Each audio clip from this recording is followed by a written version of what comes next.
I think this guy's like 21. I think they said they sold $500,000. What does he know about this then?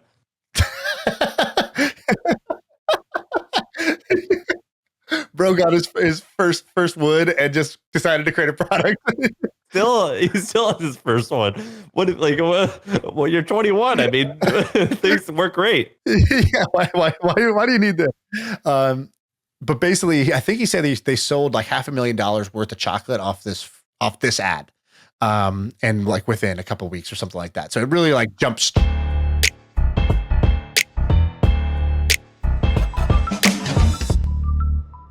I've got one interesting topic today. What do you got? Let's start there.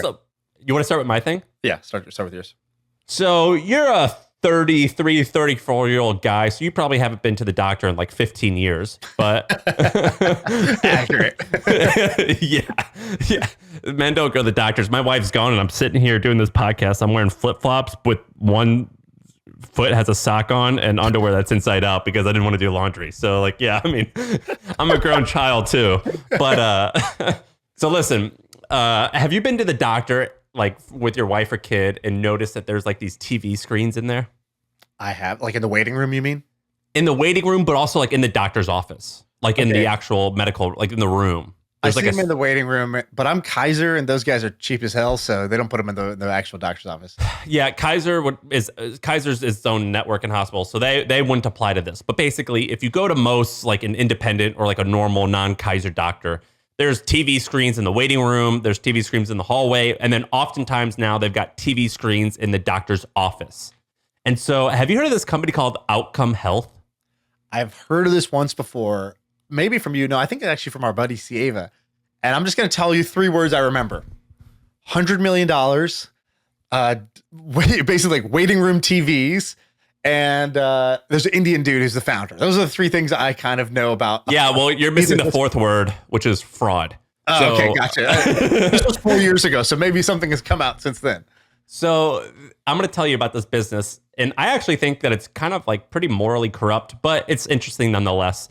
And the business model is actually good and interesting, but the guy who ran this particular business sucked. So basically, it was called Outcome Health. It was started by this guy named Rishi, and he was out of Chicago, and he was like this wonderkin prodigy, whatever. Raised money at a $5 or $10 billion valuation. Promised that said he had 160 million in revenue. Turns out that was nonsense. It wasn't true, and so he got sued, and it didn't turn out well at all. But listen to what their business was. It's actually pretty, again, unethical, I think, but fascinating. So basically, do you ever watch like cable TV? Yeah, of course. So it's like all Toyota commercials and like pharmaceuticals. Right. Back to the earlier point, Dodge Ram. Yeah, it's like Dodge Ram and like Cialis.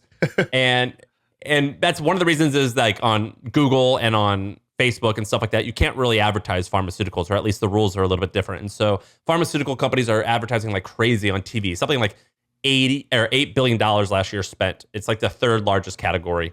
And, but they spend like way more. So of the 20 million spent on pharmaceutical ads, like 15 million of that is spent. Billion is spent in the doctor's office. And so they do that by like giving them free samples, by giving them like those like mugs and pens and just like shit like that, just like swag. And so this guy came up with this idea where basically he puts a TV in the doctor's office, and the TV is like touchscreen and it's free for the doctor. And it does some things like they could like put like the person's chart on the TV, or it's like interactive and like, all right, so your foot's broken, and if we zoom in here, it's this bone. But when you're not using it for that reason, it's an advertising thing. So it like shows ads, and they're not selling the ad to the consumer because the consumer is not the one whose choice it is of what drugs are going to get prescribed. It's the doctor.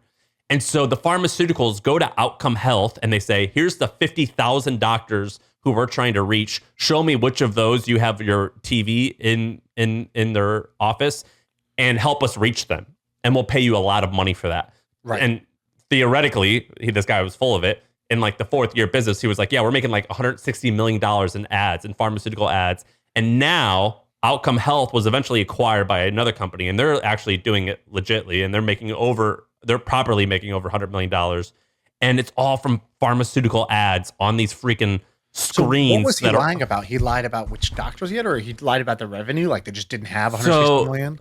J&J, Johnson & Johnson, their executives and their ad sales people would go to these doctors and they're like, wait a minute, this fucking company told us that there's TVs here. I don't see a TV anywhere. And like, it happened like dozens of times. They're like, dude, you said that there was TVs and our ad was being seen by this many people. It ain't happening. And so they basically just lied. They just said that their TVs were in all of these rooms. They just thought that no one was going to check. And so their TVs weren't actually there. And so but they were billing Johnson & Johnson on showing their Cialis ad or whatever to, but it wasn't actually happening. Wow. So he lied.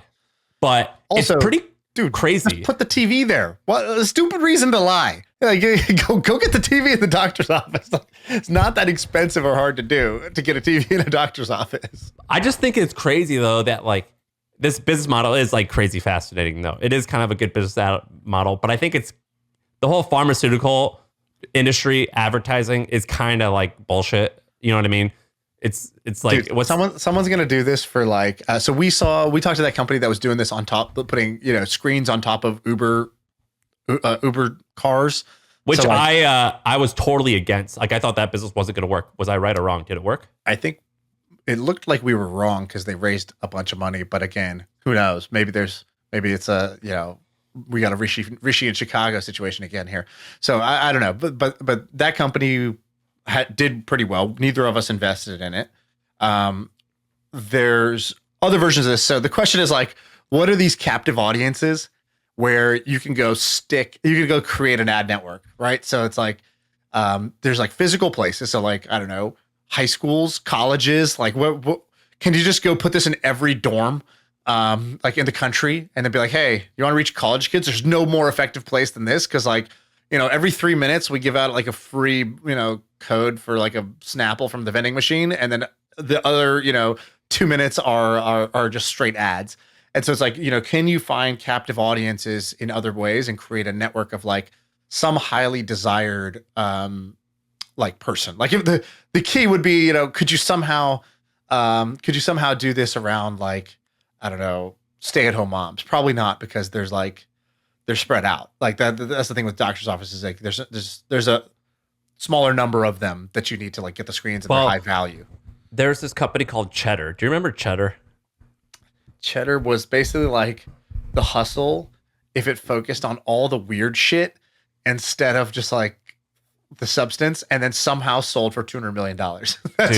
That's my take on Cheddar. So you're forgetting the worst component is that it was entirely built at first on Facebook Live. So right when Facebook came out with Facebook Live, this guy named John Steinberg, who's a nice guy, he's a bulldog.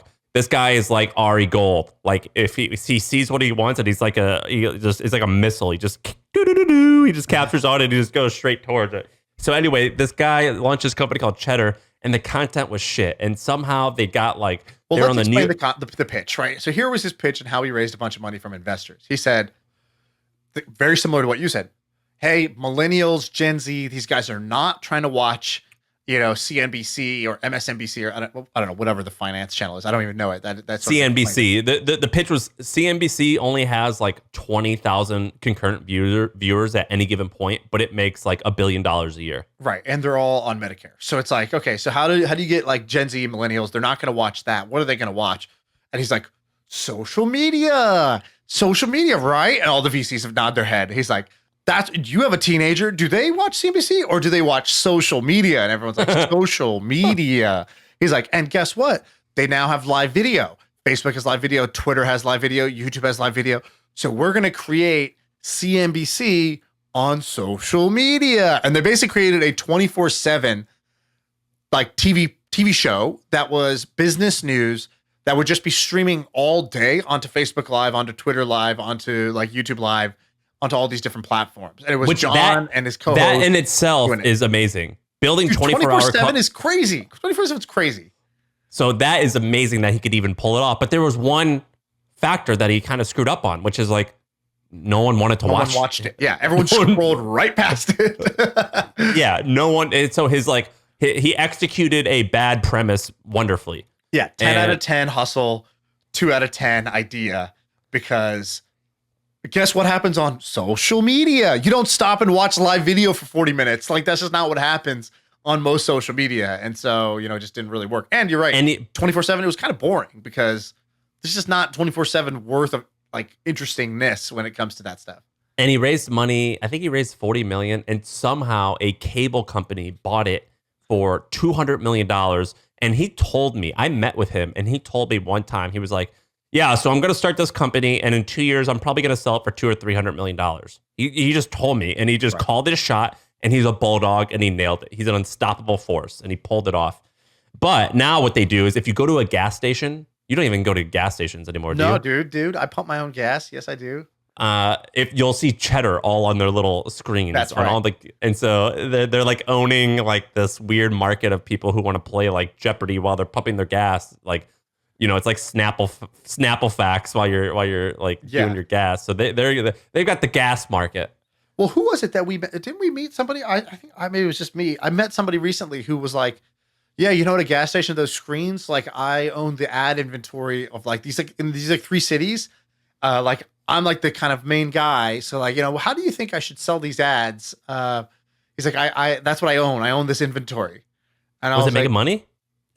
I'm sure he was doing okay, but he was like, what would you do? And I was like, well, the people who want this ad is like the local businesses, right? Because they have like, you can actually send them like local foot traffic better than like a Facebook or a Google or these like scaled, easy to use ad platforms can. Dude, selling local ads is the worst though. There's like hard. These like San Francisco based, I remember I had a couple San Francisco based Yelp friends, and they were like, have you seen that scene in the Get Rich or Die Trying with 50 Cent where he's selling drugs and like one guy goes up to one of the drug dealers and tries to buy like some crack, but with like quarters and nickels, and the drug dealer smacks it out of his hand, and 50 goes, hey man, come here, I'll take it. It was like, see how hard I hustled? I was willing to take the change. And like the Yelp is like that version of ad salespeople. Like they would like find like a pie shop and sell a $400 ad. You know what I mean? And they're just grinding to get that done. Yeah, there's just guys in the Yelp sales office. Dude, I would watch a 24/7 feed of Yelp sales office because those guys are the grimiest, grittiest salespeople on earth. Yes. They will shake your local pie shop down and be like, hope you don't want this review that I just posted on your page. They'll go fucking write a horrible review on your page and then call you, tell you to go look at it, and then sell you a premium plan that will get that ad removed. It's like the craziest thing in the world. Yeah, dude. It's a racket. And like, that's Put grandma on the phone. Put her on the phone. Grandma, stop making pies. We got a problem on Yelp. You gotta pay. They're basically like the mob. Like, do you want protection? And then like they do something bad if like, they from use... what? From us. Jesus Christ. Yelp. Dude, they are like a mob. Yeah. Totally. It is crazy. So those local ads suck, man. I've got friends who want to start like local ads or local newsletters, and I'm like, yeah, you're gonna get tons of eyeballs. The problem is monetizing that sucks, man. You got to deal with like Bob's Steaks and Chops down the street, and like he's like, well, I'll give you like 30 pounds of filet mignon in exchange. Like,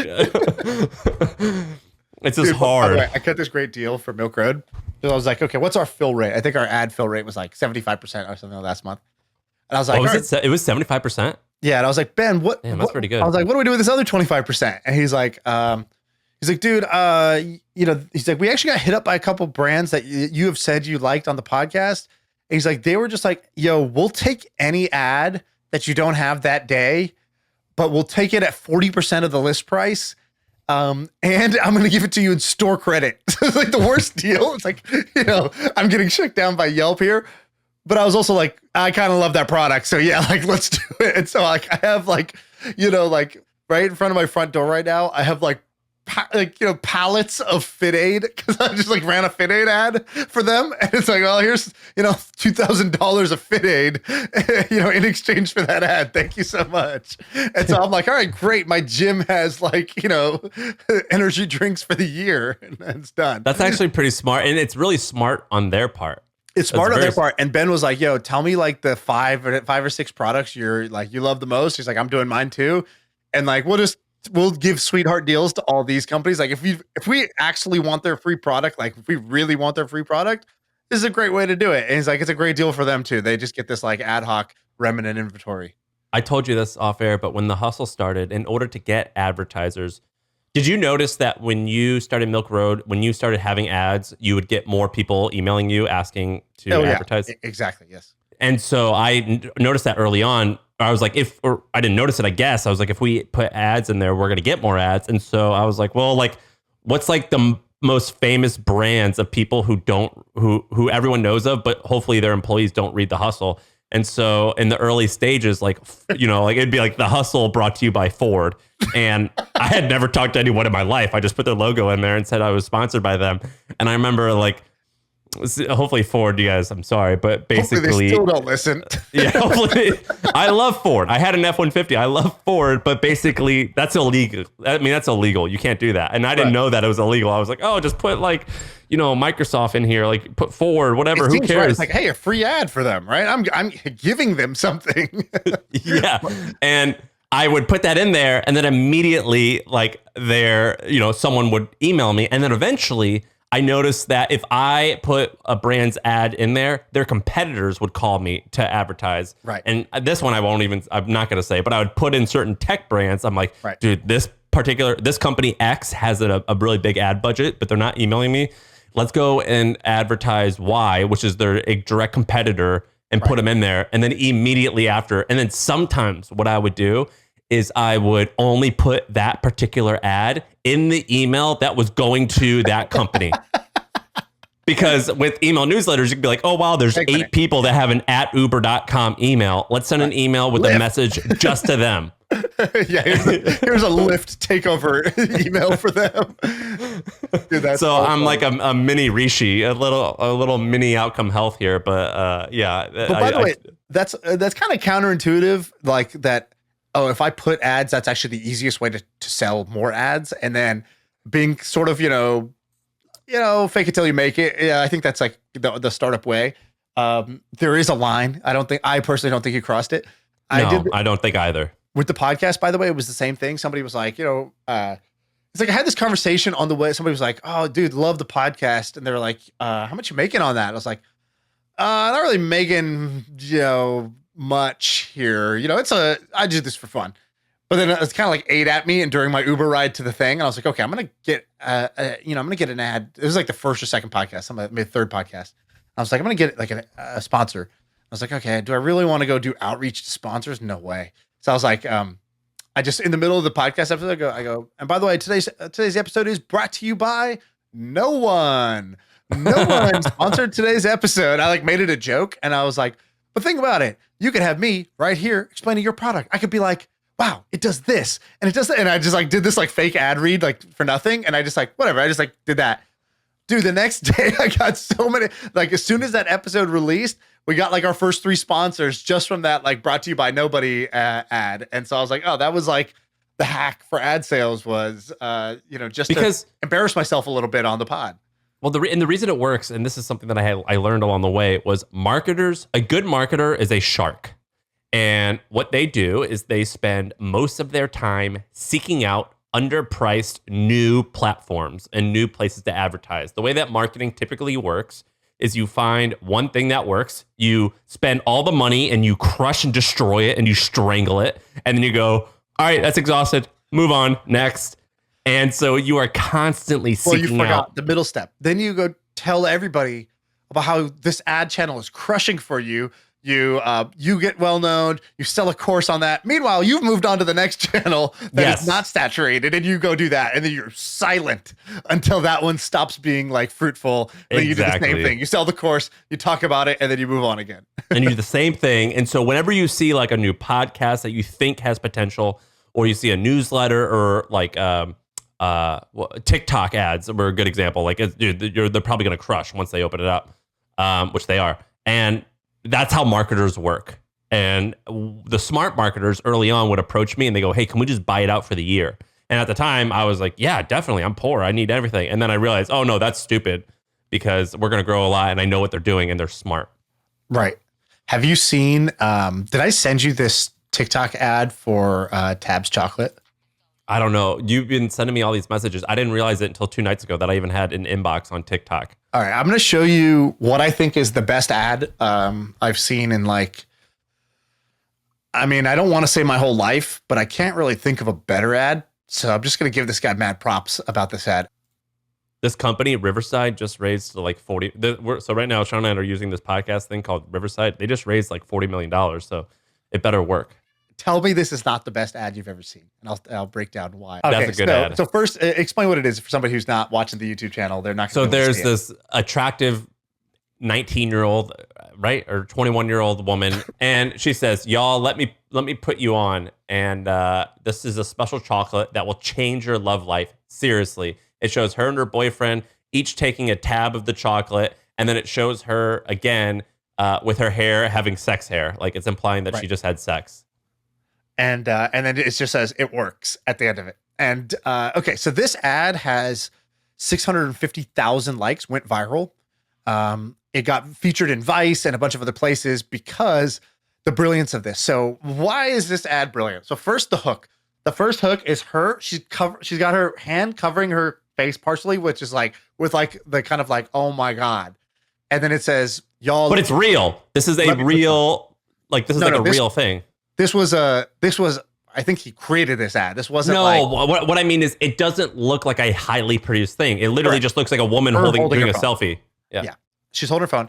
Okay, this and then there's like a viral song right after that. And it looks like she's saying, "Oh my God, let me tell you something." And then it zooms in on her eyes and she's just like moving her eyes in that way of like that like sort of a mischievous thing. And then the next scene is it shows the packaging. But there's also like a little like there's like another thing on the table. So you kind of it doesn't scream ad at you, right? Like it's not like this beautifully, like a normal marketer would say, well, get this like, candle that you have out of here. That's confusing. And she's like, no, like make it look like a desk and then like put the packaging of the product. And it says this quote unquote special chocolate will change your love life, ... Seriously. Okay. So now I'm like intrigued.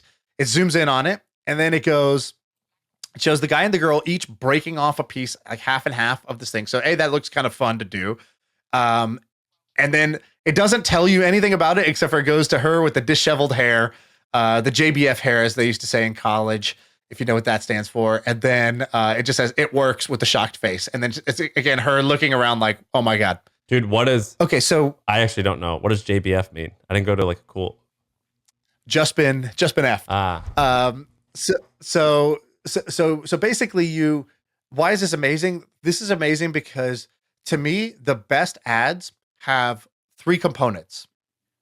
They have the hook, which is like just a thing to like draw you in to even get you to pay attention, which is in her case, her with the hand over her face. The second thing it has is the promise. So it has the promise that gets me curious. And in this case is this quote unquote special chocolate will change your love life, ... Seriously. And then it has it skips to the end, right? I have moved straight to the end. It has the implication of it working. So it doesn't tell you how it works, why it works, what it does exactly. It's just the end state. It takes you straight to the happy ending of this is life if you use our product. And most people don't know how to do a hook. They get how to do a promise. And then very rarely do people know how to use the implication, which is, this is if this works, here's what happens to your life. You kind of just show the ending, and people just want to get into that end state, and so they kind of put 2 and 2 together about how this might work, and they want to click to learn more. So that's why to me this is an amazing ad. And this is called Tab Chocolate. If you look at the rest of their TikToks, they're all doing the same thing. It's all like you and your husband when you first get married, and it's like them like wanting to have sex, and then it's like 10 years after marriage, and it's like the wife trying to be sexy and the husband ignores her. Yeah. And then they show, now here's you with Tab, and it shows them wanting to have sex.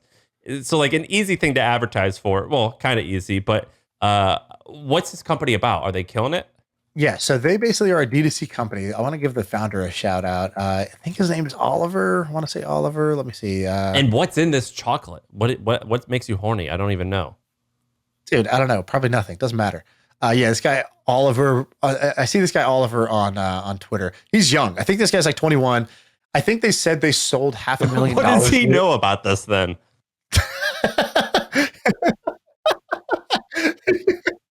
Bro got his first wood and just decided to create a product. He still has his first one. Well, you're 21. I mean, things work great. Yeah, why do you need that? But basically, I think he said they sold like $500,000 worth of chocolate off this ad, and like within a couple of weeks or something like that. So it really like jumps over them. Is it a bootstrap company? I mean, just tab.com would cost $500,000. He has tab.com, right? So one of the guys, Jake, his thing says freshman at University of Michigan, which is just kind of insane. And is that true? Let me find this other guy, Oliver. There's no way. Do you think it's founded by it? So this guy, I'm going to send you this guy's Twitter, which is just hilarious. Wasn't that long ago that this whole operation was just the captain, me, and a couple of parents. But HubSpot helped us grow our business across all 7 seas. Hey, celebratory cannons! HubSpot. Grow better. First of all, so this guy's handle is Oliver _B1 or something like that, or maybe 2 underscores. But his name is Oliver B. That is / I sell sex chocolate. That's his name on Twitter. Then he's got his photo, which is like him with his bros. And yeah, he's been tweeting out like how it's been doing. So they did $73,000 this week. He's like, I have this army of user generated content creators. So like, he's like, I basically have, I think he's got like an army of like 20 creators, and he'll pay them between $500 and $3,000. And then they make 30 videos. They make 30 videos a month or something. He's being a little loose with that word army. Maybe a gaggle. He's got a gaggle of. Got a supper party. Yeah, he's got like a full NHL team. He's got half a classroom behind him. He'll have a good touch football game worth of creators. I want to know about Army with 20. But honestly, this guy knows more about marketing than like half of the marketing gurus that you see on social media. Just go look at this guy's content. No, they're like I think they're bootstrapped. I don't know. I don't know much about them. I'm kind of making up half of this stuff as I'm going along here, but I know enough that's an amazing ad. These guys are young. These guys understand marketing at a pretty deep level, especially on new channels like TikTok, and that they've done, like a pretty decent amount of sales. But I was looking at like his he had said something. He was like bragging about his ROAS or something like that, and it actually wasn't super. That part wasn't super impressive. So I didn't understand why he was bragging about that. So this is kind of an interesting topic of like basically trying to reach like a young audience, or you're trying to look cool. Then you go and you hire like a young, cool person, and you're like, make us look cool. Yeah, the best example was when I hired Steve Bartlett, and he's gone on to do some amazing things. We've talked about him before. If you don't know, he basically ended up creating a marketing a marketing company, marketing agency that did like over $100 million in revenue. It ended up merging with the company, went public. He's like a dragon on Dragon's Den. He's got a real popular podcast and a bunch of stuff. He's like, to me, he's the young black Gary Vee. That's like the best description I can have of him. And you think he's totally the real deal? Yeah, he's the real deal. He's the real deal in the sense that like, I don't know, in the same way that we were like, dude, Gary Vee's awesome. Does he kind of put on for the camera? Of course, that's the game. Is VaynerMedia the best business I've ever seen? No, it's not the best, but it's a great, it's still a business that works and it's like at scale. Real deal can mean a bunch of things, but I think Steve's the real deal in all of those terms, meaning I've seen his talent firsthand. He's really super talented. So I recruited him from the UK. He flew over, he lived with us and worked with us in San Francisco. And then after that, he basically went and spun out his like marketing agency, and like that's how he kind of got his start. And my whole thinking was like, this guy gets social media. He's a hustler, and like if we're gonna build these social apps, we need somebody who like they're not like an engineer neckbeard like who's like, oh yeah, people want to share photo galleries because why would I not want to share 128 photos instead of one? It's more. And it's like, no, dude, people don't want to share 128. They want one disappearing photo, actually, because I'm trying to send like, something, inappropriate to my friend. I don't want this permanent record, right? So like there's a big difference of like how an engineer will build a social product versus how somebody who's, social will build the social product. And so I wanted to have basically like somebody who was young, who was a user of every social platform to be like, hey, dude, just shit test some of these ideas and be like, is this good or is this not good? And then secondly, when we have something good, be able to like blast it, promote it on social in a way that's not like cringe. And he did that. Like, and so when we were like, all right, let me give you an example. At the time, he had this like network of pages. He was like, look, I have all these, I either own or know the owners of these Twitter accounts that have, together like whatever, 50 million followers. So when we're ready to launch, we'll post it there. And I was like, great. And so again, the engineers were like, all right, we're ready. And so I was, my brain went to like, cool, on all these accounts, post like, hey, love this new app. It lets you do X, Y, Z. Love this new app, Bebo. It lets you do blank, blank, and blank. And then the engineer's like, oh, and make sure we can track the attribution. So we're going to use this like this URL with this UTM parameter. And they give me this URL that's like 9,000 characters long. It looks ugly as hell, but it's like super trackable. They're like, look at this in the dashboard. We know exactly who clicked and which tweet and all this stuff. And then Steve was like, all right, thanks for the suggestions, but not using that link. In fact, not using any link because nobody's posting a link and nobody posts links on Twitter. And we're like, what? Like, then how will they go download the app? He's like, they'll go download it if they hear about it a bunch and they feel like they're missing out. And I was like, yeah, but that's like more work. He's like, yeah, but again, they're going to feel like they're missing out, not that they're being sold to. And then he's like, and we're also not going to tweet, hey, check out the new Bebo app. It has these features. He's like, we're going to tweet out memes like, my teacher, when she sees me, like my teacher, when she hears about Bebo like for the 50th time today, and it's it's a gif of a teacher throwing a phone out this class window and like shattering the window, or like, my MFW, my face win or my feeling when I see Bebo trending on Twitter, after 10 years. And it's like, and I was like, but that sounds bad for us, right? They're annoyed at us. He's like, yeah, get it? It's like they're annoyed because they've been hearing about it so much. And so somebody who's not hearing about it is going to be like, oh shit, I'm out of the loop. What is this? And they're going to go Google it and find it. And I was like, nah, this is stupid. Guess what? We did it his way. We launched, we hit #1 on the App Store charts, hit, I don't know how many down. I think we hit 250,000 downloads in like the first month or something like that, something crazy. And yeah, it was like insane. And we spent $0. So it was awesome. But how did you get the influencers? So Steve owned a bunch of them. So me hiring Steve was like me getting to use Steve's like assets. And then because he had clout in like the social like meme world of like the people who own these pages, he like pulled a favor and was like, yo, post this on this day. We're going to get this to trend. I need this. He was like a 21-year-old trying to prove himself. So he's like, yo, I need you to do me a favor here. Put this thing up here. So maybe we paid like, I don't know, a few $1,000s total, but like, nothing to get like hundreds of thousands of downloads and #1 rank in the overall App Store charts. And we did that. Was he a pain in the ass to employ though? No, he wasn't a pain in the ass, but I'll tell you first why I knew we needed to hire Steve. So when we were building this app and we were like, all right, this social app definitely leans towards a younger audience. We're like, all right, we got to be like in touch with, high schoolers basically. So I told Jason and Tyler, I was like, guys, we need to be able to pitch our app to high schoolers and see what they think about it. And I was like, all right, well, how the hell are we going to do that? So first they were like coming up with all these schemes. And I was like, guys, like, I came and visit them like an hour later and I was like, all right, what's the plan? How many high schoolers you got? They're like, none. We're like coming up with a PowerPoint deck on like how we're going to do this or something like that. They're like coming up with a plan.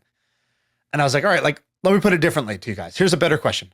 In the next hour, how can I show our app to like 2 high schoolers? Let's go make that happen. And they're like, okay, all right. And they got it. They got what I was looking for. So they first were like, all right, my nephew's on the line. So we got the 2. And I was like, great. How do we get 20 high schoolers now in the next hour? And they're like, okay, there's a bunch of high schoolers over here at the mall near our office. Like, so they went over there with a sign that said, test our app, get a free burrito. And they got like immediately like 20 people. And they're like, okay, that was cool, but there was only 20 people there. It's like, how are we going to do this regularly? And so we found a high school nearby. And so we went over there. First, they started the same thing. They had a sign outside, free burrito if you try our app. And people were signing up like crazy. We didn't have burritos, by the way. It was just like a promise. We were like, I don't know, we'll figure out how to get you a burrito later. And then so we got a bunch of people to like try it out. And then a teacher came out and was like, "Hey guys, what's going on here?" They were like, "Oh, sorry. We're not creeps. We're just like, we're trying to get beta testers for our app. Do you know what that word means?" And they were like, "Oh, cool. You're a startup?" And they were like, "Come on in." And they invited us to come speak. They were like, "Hey, like you could just like take over my class for the day. I'll just sit down and play Sudoku and you just teach my kids about startups." This sounds like the most naive, trusting teacher, like to a fault. It was. It definitely was. Oh, are you a little kid lover? Great, come on in. And you must love kids so much you build apps for them. So you're a little kid lover. It was definitely worrisome, like why it was so easy. But literally that's what happened. So for 7 hours straight that day, like a class would come in, 50 kids. We would teach them about startups for 15 minutes, and then we would pitch them our app for 15 minutes, and then we'd be like, next. But just by doing that, to take, basically 30 kids per class times 7, we're getting 210 kids a day in the same school to download our app, so that like all their friends were on the app. So it was like this great way to like take over a high school in a day and see if it goes viral once we get that seed community. But in one of them, so the first day we go and it's me and Jason. I'm like, dude, it's cool. I'm cool. And I was like, I start talking. I'm like, yeah, that's tight. And they start giggling. And I'm like, oh shit, tight was a cool word when I was in high school. I was like, it's lit. It's super lit. And they're like, I was already outed as like not cool by saying tight. And I was like, and so I got like humbled big time. I'm like realizing, and by the way, if you go talk to kid like high school class, like they just don't give a shit. They don't pay attention. They'll just be like straight talking to somebody else while you're talking, and you can't control them at all. And so I was like, oh man, this teaching is so hard. And then I'm like, okay, whatever. Let's skip to the end. Let's skip to the part where we test our app. So I was like, all right, you guys want to see our app? And they were like, nobody says anything. I'm like, okay, the first person who downloads our app, like, you get candy from this bowl. And they're like, all right, what's the app? And I was like, they're like, what's the name of it? I was like, oh, it's not in the App Store yet. It's on Test Flight. And I could just feel the blood draining from my body as I said that. I was like, what the fuck were we thinking? And then I was like, you weren't. So I was like, I'm going to put the link up here on the projector. Just like type that in and it'll take you to the thing. And this kid in the back, no joke, he goes, links are gay.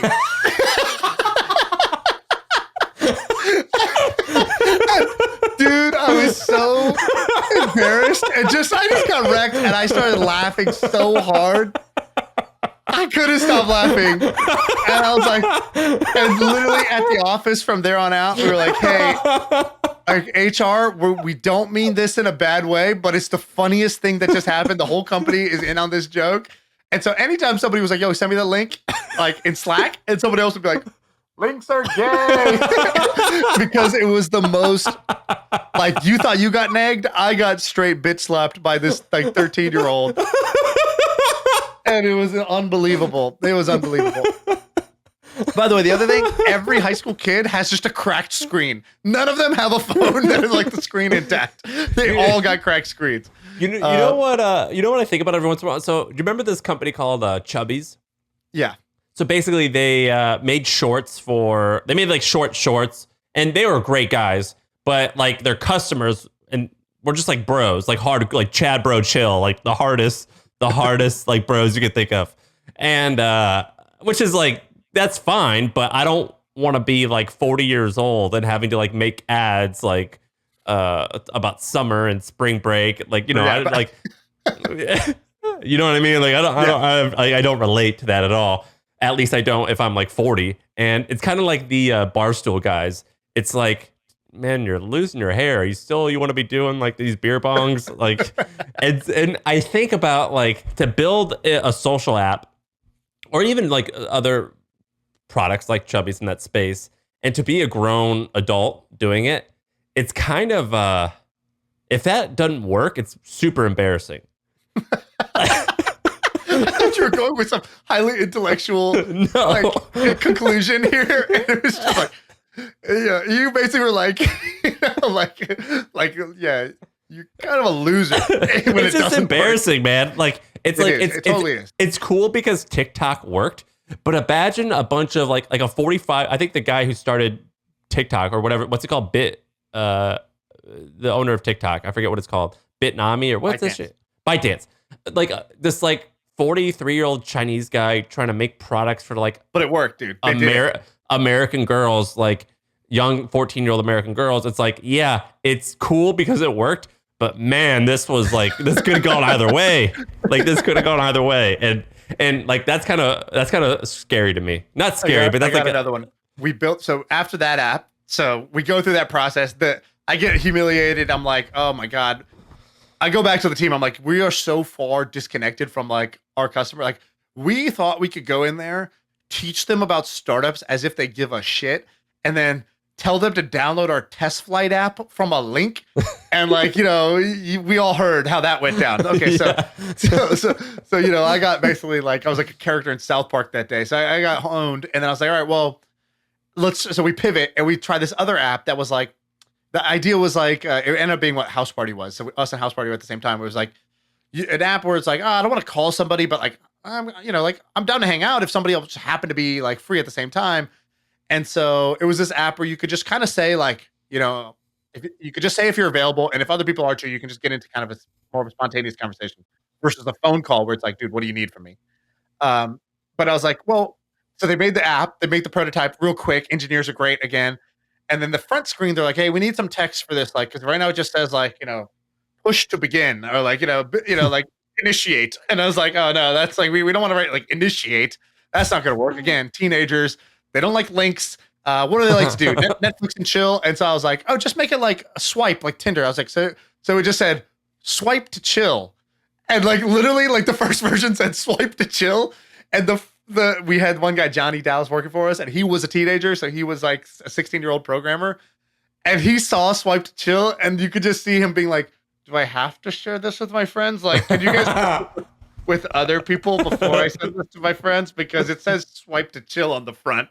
And like, that's not a thing people say or do. so it was all bad, dude. That sucks. Okay, so then let me tell you Steve Bartlett's story. All right, so I'm like, we need some young blood in this office. Steve Bartlett cold emails me, a great cold email. I'm like, this guy's awesome. Fly him and his buddy out, and we're like, you guys work for us now. You're our kind of like our youth department. And how did they stay in America? There was no like visa. No, they were just on a tourist thing. They came, they could stay for 3 months at a time, and then they would go back and they would come again. And did they live at the office? They would live, we got them a hotel, but it was like, they're staying for a while. So we were like, all right, just stay at the office because there's an apartment built in, and like, just, I don't know, make it work. Dude, but did you ever think like, what did Steve tell his parents? Like, can you imagine 20-year-old or 19-year-old you like, explaining what's going to happen? Yeah, I would have been like, this is awesome. And I knew Steve was wired like that. So he was also like, this is awesome. He didn't bother to tell his parents. He was like living his life. So he thought this was great. So Steve's there, and if you remember, our office in San Francisco is kind of a baller pad. So Steve basically went from like living in like a dump, like in a tiny, like he was a college dropout in the UK making no money, to he comes to the US and now he's living in this like baller pad that has like a bar built into it, a private chef, all these like perks. It just looks like it's designed like straight out of some like British magazine, and Steve would take advantage of that. So he was living there. And so he would like, people would leave the office 6, 7 p.m. And then what he would do is he would like go and, he didn't invite friends over. He was on Tinder. Tinder was active.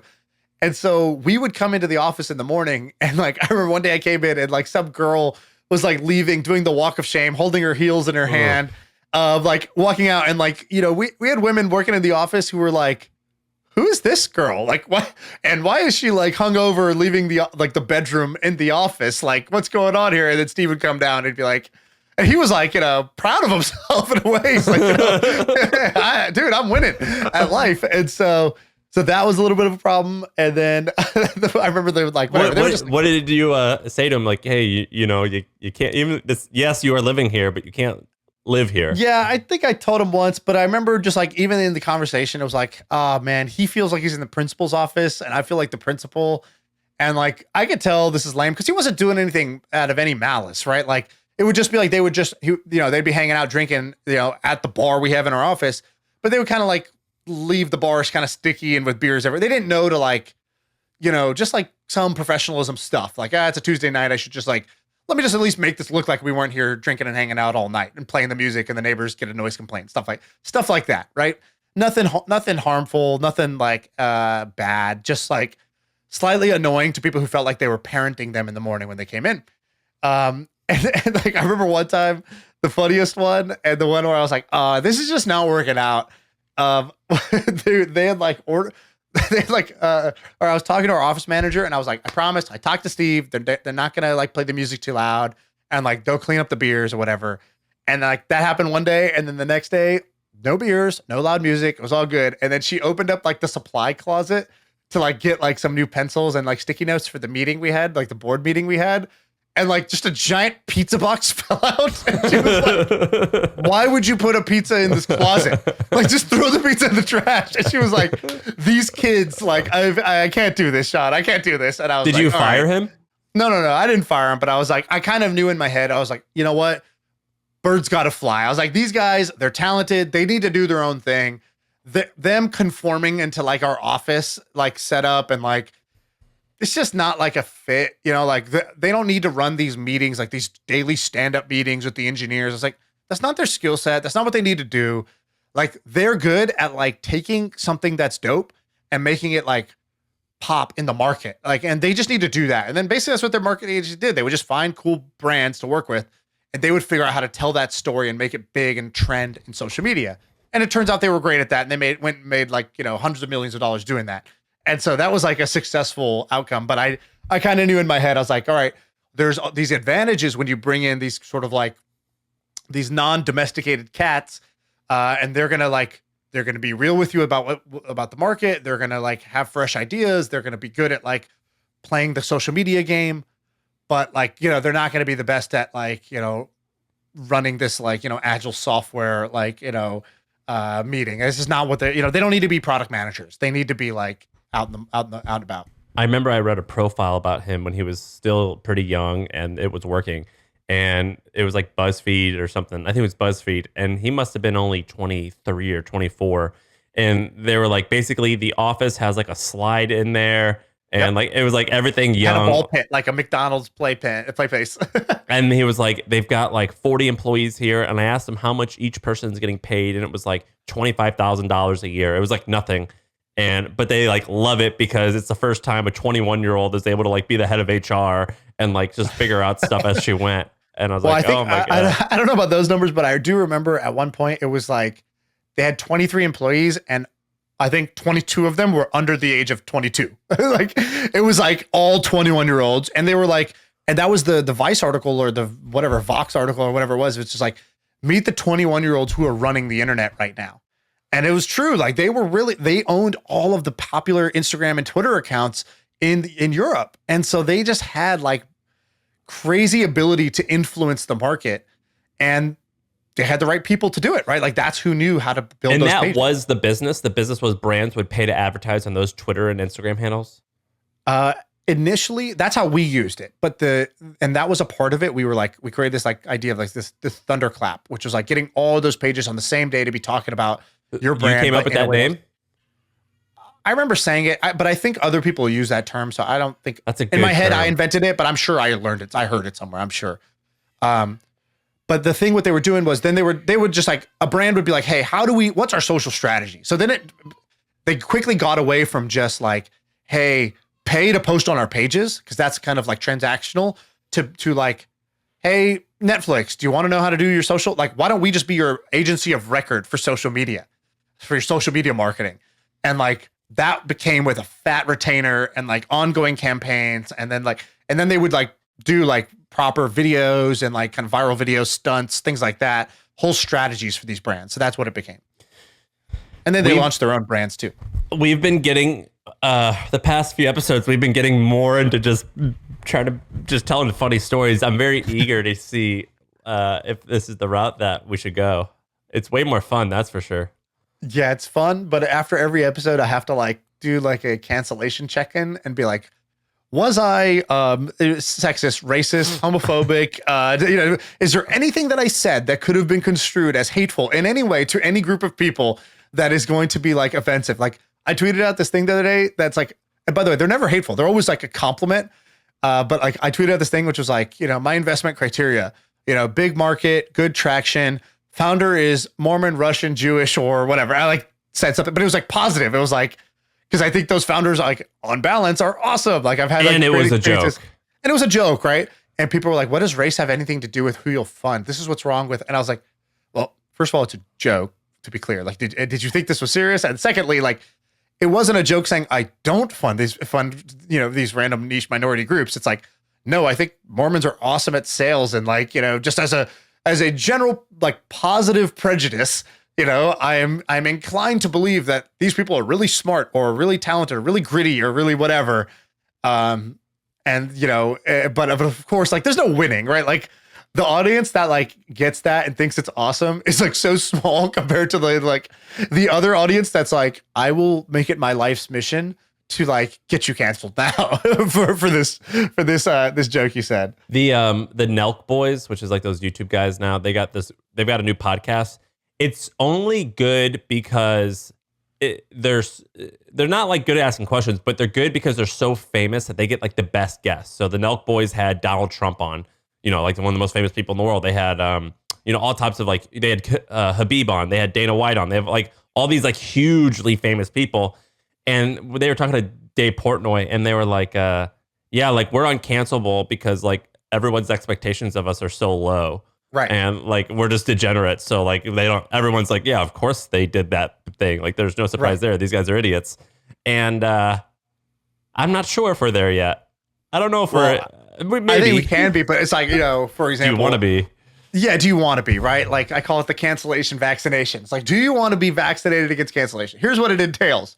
You need to consistently be provocative, never apologize, like cater to your base and ignore the rest.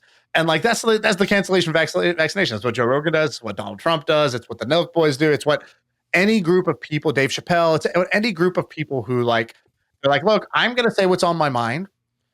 There's going to be some people who are offended by this. That's not my audience. There's going to be some people who understand the point of view where I'm coming from. They're going to understand what's a joke. They're going to understand when I'm saying something positive about somebody. That doesn't mean it's negative about somebody else. And they're just like, I'm consistent. I'm willing to do this. I'm willing to take heat. I'm not going to apologize, et cetera, et cetera. And so, that's like the cancellation vaccination. Now, I think you could do that.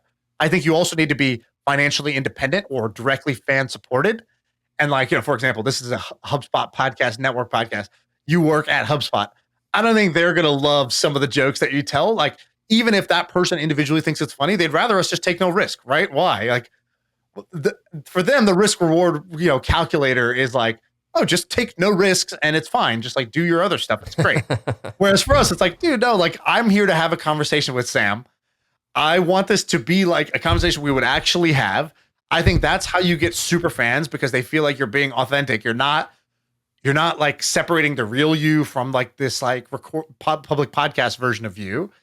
And I know my intentions are pure. I know I'm not actually a bad guy. I'm not sexist, racist, or homophobic or any of those things. And if I say that I think Mormons are awesome founders, I think that should be a totally fine thing to say, right? I don't think that's a controversial thing in my books.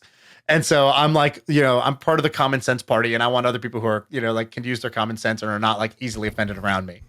But that's a risky path to take. That was a good speech.